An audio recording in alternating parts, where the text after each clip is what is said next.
تنصروا الله ينصركم ويثبت أقدامكم.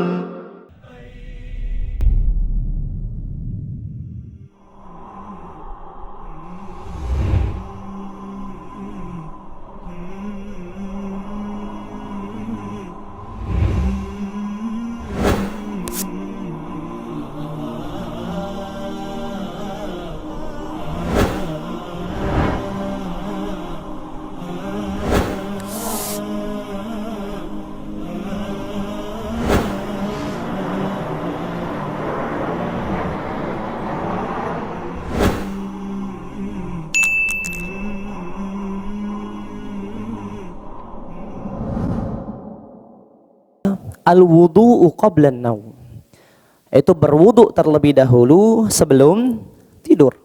Datang pada hadis Al-Barra ibn Azib tadi bahwasanya Nabi SAW bersabda, "Idza ataita madji'aka fatawadda wudu'aka lis-shalah."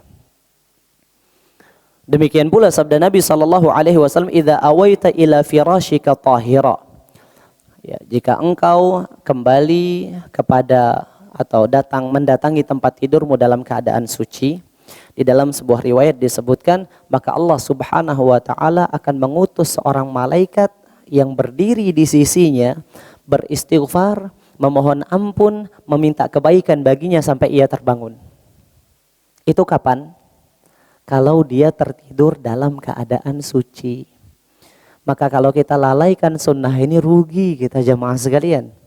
Kenapa kita rugi? Kita tidur enggak ngapa-ngapain ini. Kita tidur namun ada malaikat yang Allah utus untuk memohonkan ampun, untuk memohonkan rahmat bagi kita. Kalau begitu enak kita sering-sering tidur gitu kan bahasanya. Ini bayangkan, tapi kalau kita tidak mengenal sunnah ini, ya tidur kita sebatas tidur. Mungkin kita mendapatkan rehat untuk jasad kita, namun kita telah kehilangan keutamaan yang besar. Kalau kita bisa meraih banyak kebaikan dalam satu amalan, kenapa kita harus membiarkan diri kita merugi dengan kehilangan sebagian daripada kebaikan tersebut? Apalagi kebaikan yang hilang ini adalah kebaikan yang sifatnya ukhrawi. Kebaikan yang sifatnya agama. Mendapatkan ampunan Allah Subhanahu wa taala. Mendapatkan doa dari para malaikat. Ini kalau kita berbicara tentang tidur dalam keadaan sucinya. Wudunya sendiri itu merupakan penghapus dosa. Sebagaimana telah berlalu bahwasannya wudu merupakan sebab diampuninya dosa-dosa. Ketika seseorang membasuh wajahnya, maka akan mengalir seluruh dosa yang pernah dilihat oleh kedua matanya bersamaan dengan tetesan air sampai tetesan yang terakhir. Yang mencuci kedua tangannya, keluar semua dosa yang pernah dilakukan oleh tangannya. Ia mencuci kakinya, semua dosa yang kakinya pernah melangkah untuk menujunya, itu diampuni oleh Allah bersamaan dengan tetesan air wudu hingga tetesan yang terakhir. Dan satu hal yang mudah-mudahan menjadi pendorong dan motivasi kita untuk selalu menjaga wudu jamaah sekalian, Nabi SAW bersabda, "Wala yuhafidhu ala wudu'in illa mu'min." Dan tidak akan pernah sanggup untuk menjaga wudu kecuali orang-orang yang beriman. Coba kita nilai keadaan kita selama ini.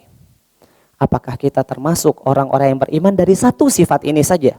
Walaupun di sana banyak cabang-cabang keimanan yang lain, dari satu cabang keimanan saja tidak akan mampu menjaga wudu. Apa yang dimaksudkan dengan menjaga wudu? Ketika batal dia perbaharui wudunya, batal lagi dia perbaharui lagi. Dia tidak biarkan dirinya berada dalam keadaan hadas.